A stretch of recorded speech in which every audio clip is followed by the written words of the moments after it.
So to ease the burden on Mikel Arteta, you're going to help him out here.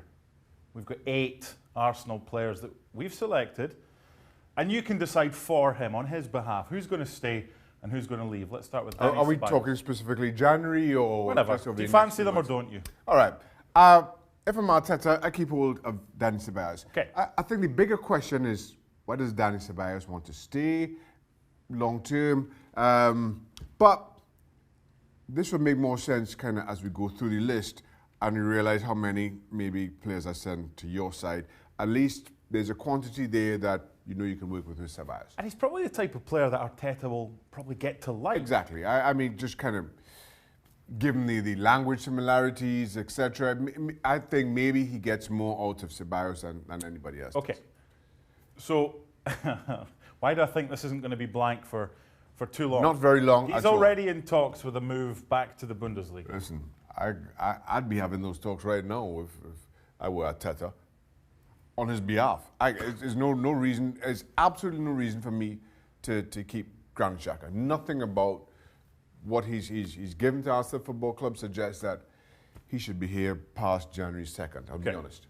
Patience in football is something that doesn't happen very often. If Arsenal are patient with Pepe, he might come good. Is it stay or go? Again, this is one I'm totally on the fence with. Right now, I'm leaning stay. Okay. Just because Pepe, I don't think ever got a chance really to settle under Unai Emery. What he does bring is certainly pace. What he lacks is real control and direction. So maybe somehow you get him his confidence back and you see that return. But as much as I'm leaning stay here, if somebody comes up with an offer, it's different. I am listening.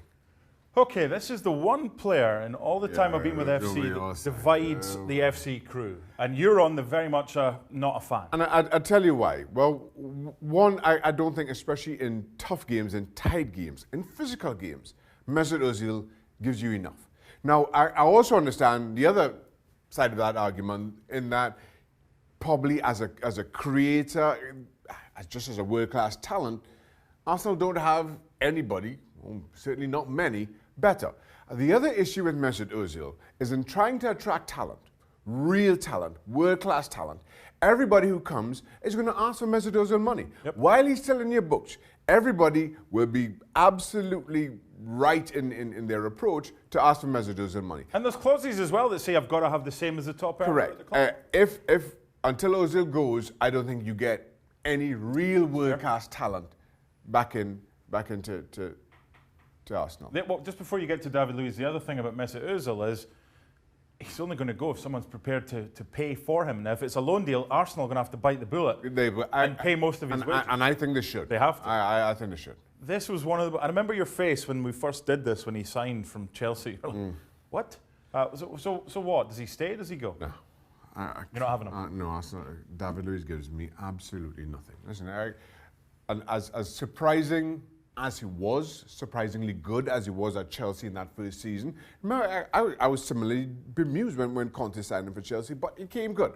And when we saw David Luiz regress to who we know David Luiz to be, and it's been more of the same. Well, I'm not saying he thought he was a footballer, but he thought he was more than a defender. Because he's not a bad defender when he just focuses. No, well, but again, if you're going to build from the back, he is not part of your... He's giving me absolutely nothing. Right back at Arsenal. I like Hector Bellerin. Listen, he's had his injury issues. I'm not sure how he got over to you there. But is he having him? I'll keep Hector Bellerin, right? So he's over on this side. Again, the bigger question is Bellerin's been linked with a number of clubs across Europe. Why would he want to stay? Just kind of given the way things have gone. And then these two, I'm keeping. I like these two. And as much speculation as we've had about Aubameyang wanting to leave and Lacazette, who for me certainly hasn't gotten enough playing time, I'm trying to find a way to play these two together. Long term. Give them a spell at doing it. Maybe Nicolas Pepe is part of that equation as well, and you play with a front three. That's a big ask for Mikel Arteta, I accept. But I don't think Arsenal, certainly not in the short term, can do without Aubameyang's goals. I still like Lacazette, and I don't think there's going to be a huge market for him otherwise. So, as manager, you get paid big bucks to get the best out of players. He's got his hands full with these two in particular.